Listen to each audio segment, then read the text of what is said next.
Ես արդեն 20 տարուց ավել աշխատում եմ Երևանի կոյնակի գինուղոկոմբինատում եւ չեմ տեսել այսպիսի դեպք, որ մի շաբաթից ավել արդեն պարապորտի մեջ ենք, ոչ մեկս պատասխան չունենք։ Դիմում ենք գլխավոր տնօրենին, ոչ մի հարցում մեզ չի կարող պատասխանել, թե ինչքան ենք մնալու եւ էս ինչքանա ձգելու։ Այսօր Հայաստանի Հանրապետության պայմանները գիտեք, առանց աշխատելու ոնց ենք պահելու մեր ընտանիքները։ 2005 թվականից պարոն Ծառուկյանը, որ գնել է գործարանը,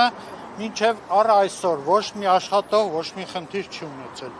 Ժամանակին աշխատավարձները ստացել ենք, ժամանակին աշխատել ենք։ Ստուգումներ ենք ելել, մենք համաձայն ենք ստուգումներին։ Միշտ էլ եղել է, եկել են, ստուգել են, բայց գործարանը աշխատել է։ Երբևիցե sense դեպք չի եղել պատմության մեջ գործարանի։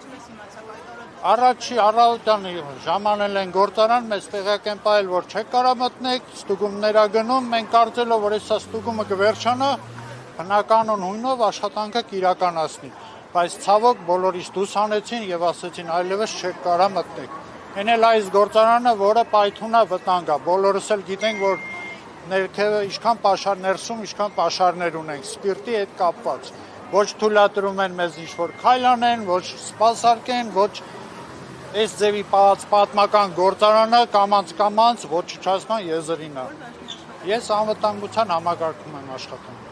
Եվ մեր խնդրանքն է բոլոր աշխատողների կողմից, որ մեզ մի հարցի լուծում տանք, մենք գանք աշխատենք։ Էլ իրանց ստուգումը թողանեն, մենք օրենքին դեմ չենք, մենք էլ ենք օրենքի կողմնակից եւ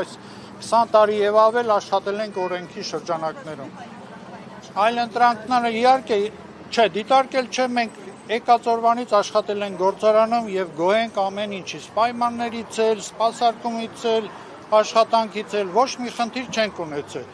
Խնդիրների դեպքում անապահ արձագանքել է տնօրենությունը, արդեն լուծում է տել։ Չի եղել տես դեպք, ես չեմ հիշում տես դեպք։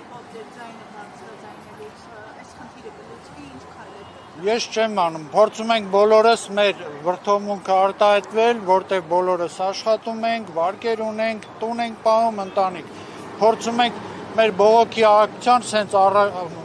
արտահայտվել, որ բոլորը տեսնեն, ինչ-որ հարցի լուծում տան։ Խնդրում ենք թող գան, մեզ պատասխանեն, խիենք մենք ստեղ։ Բոլորը ստեղ են, պահանջում են, ես կարծում եմ, որ բոլորը նույն կարծիք ունեն, կարող եք բոլորին անհատականել դաժե հարցնել։ Բոլորը նույն մտածելակերպով են ստեղ, ցանկանում են, որ այս հարցին ինչ-որ մեկը գա լուծում տա կամ պարզաբանում տա, սենց ինչքան է շարունակվելու։